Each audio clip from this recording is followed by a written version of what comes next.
Equity means fair distribution or fair sharing of the resources. Looking into distribution of resources and opportunities as per the needs, specific needs of a person, so as to reach equal status. It's about fairness. It's about being just to all people in Baringo. Proportionate distribution of resources in consideration to maybe marginalized areas, the marginalized groups, and it's not about equality, but it's about bringing a society together in terms of uplifting their standards of living. The issue of equity is key in terms of leaving no one behind in development.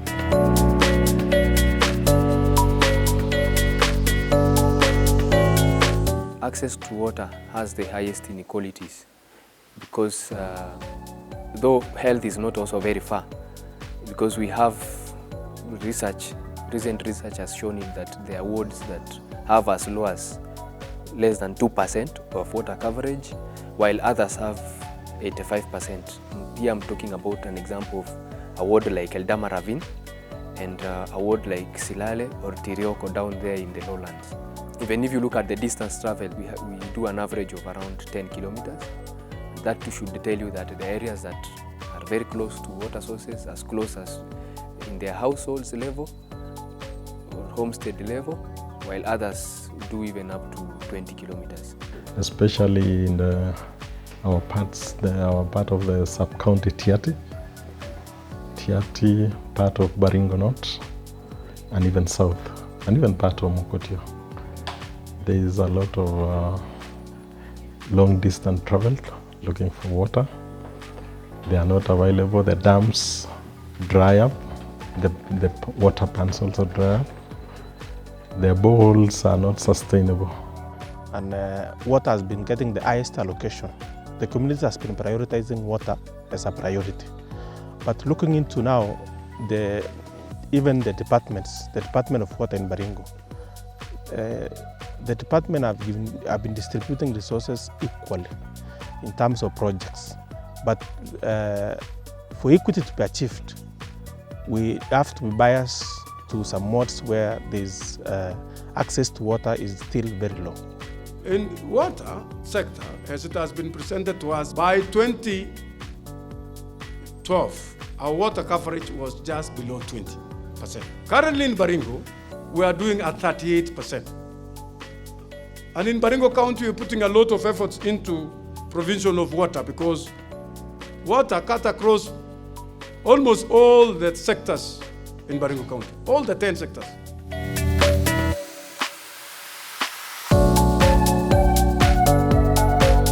One of the key reasons why we have that water deficit is because of lack of feasibility studies. We just move in and say we want a borehole here.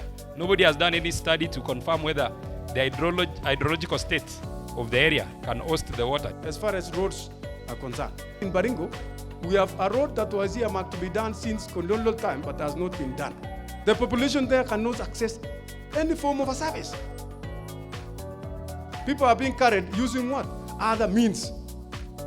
Because there is no road infrastructure. Almost 80% of Baringo is marginalized.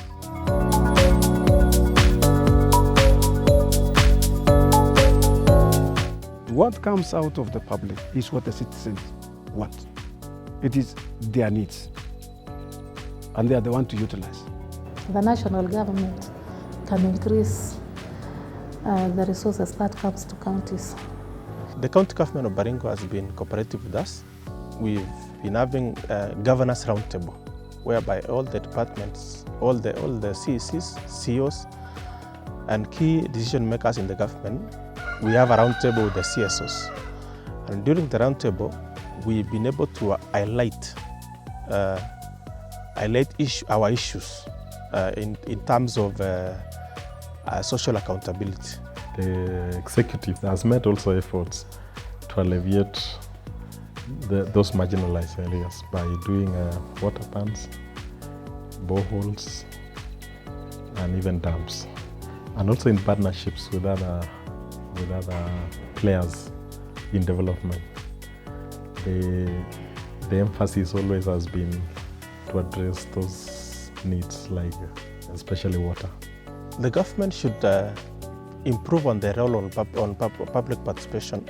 Having the right people in that forum, the marginalized people in that forum, and make sure that the views and the opinion that they have taken has actually reached the decision makers. We will also strive to ensure that in subsequent public participations, to ensure that the citizens present proposals that are actionable within a short period of time.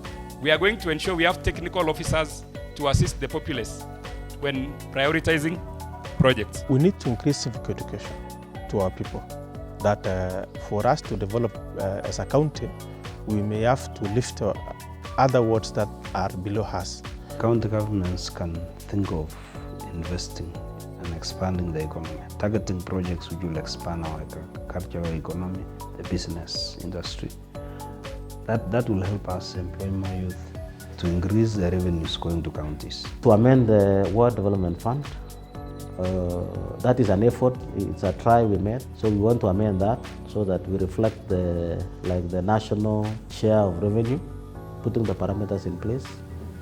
These policies need to be in place in terms of being adopted by the executive and also by the assembly.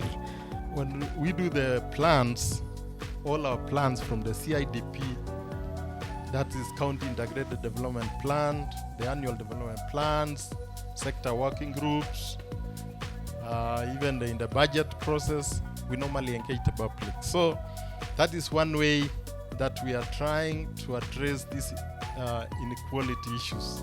We have moved forward under fiscal policies, like you have heard, we created Youth Empowerment Fund, Women Empowerment Fund. We have also done, even for disabilities, though some of these functions are done equally by the national government, we look at it and said, hey, we need to do something for our people. And we also have bursaries. Though it is minimal, it is being complemented by the national government. And I think going forward, we shall address these issues. You cannot achieve equity if you're still distributing resources equally. From the assembly side, we are going to ensure we have enabling legislation to entrench equity in the county. We complete all the projects that were started right from 2013. We are actually completing them. And we are paying bills. All pending bills, we are doing what? We will protect devolution. We worked jointly with the executive and we came up with a policy on equitable distribution of our resources. We are improving to go to where the population are.